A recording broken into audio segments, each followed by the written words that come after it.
Today, the FAA is taking a closer look at mid-air plane collisions with birds. It wants to know if airlines and manufacturers need added gear to fend off bird strikes. So joining us now to talk about all this is travel insider Mark Murphy. He's also the founder of TravelPulse.com. What's up? Not much, man. Great to be back. Good to see you. Yeah. So, bird strikes happen. Why is the FAA tracking this? Well, because the increase in bird strikes. It's a dramatic increase because of a dramatic increase in the population of actual birds, like the Canadian geese. We're going to blame the Canadians because they're up almost 300% Right. in terms of Canadian geese, and other birds are actually hitting planes more frequently. And for the most part, the strikes happen. You don't even know what happens as a passenger, and everything continues on. Right. Unfortunately, although you have a thing like with Sully Sullenberger, right? Yeah, it was the bird miracle strike. on the Hudson. That's It was right. unbelievable because it took out all the engines, and then the plane miraculously was able to glide and survive. Yeah.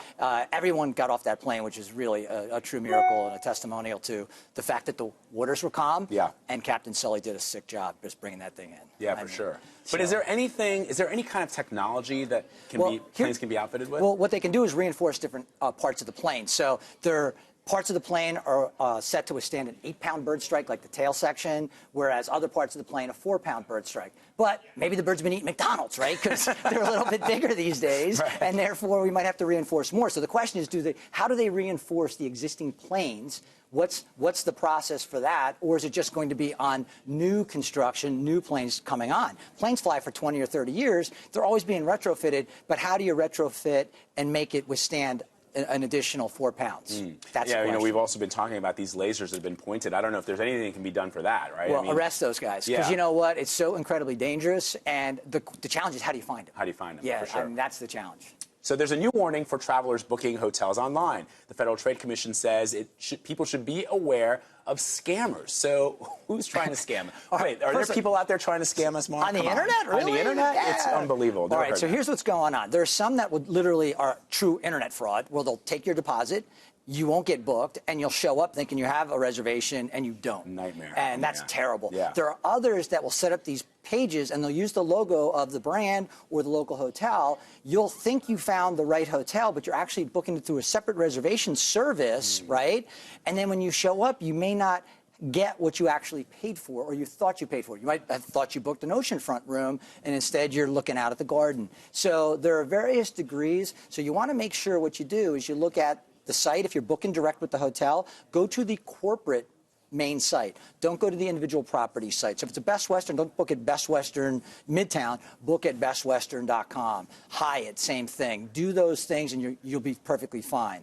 If you look at the online travel agencies, the trusted brands, whether it's the Expedias or the Orbits or their trusted affiliate networks, because people don't realize that 51% of all hotels that are delivered by Expedia to hotels are actually booked off of the Expedia.com website, away from Expedia.com on affiliates. That happens all the time. Yeah, and so it's buyer beware. And so the hotels don't have to honor that. When you show up at a hotel, if they don't have your reservation because you booked through some third party, and they'll answer the phone, they'll say, reservations, can I help you?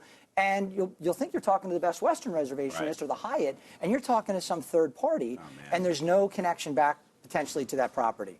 So it's a real challenge, and it's one of the reasons why you're seeing more and more consumers, especially for higher ticket purchases, returning to traditional travel agents who have a relationship directly with the general manager of that luxury hotel in Midtown New York. And that connection, that security, that trust factor. Also keep in mind, American Express, use your American Express card, they'll go fight to get your money back. Some card systems won't or can't. They don't have that leverage. So I think about how you pay for your room, how you book your room, trusted sites, make sure it's a secure site. There's a lot of things to look at. Or just call a travel agent. Yeah, caveat emptor. Thank you very much, Mark Murphy. All right. First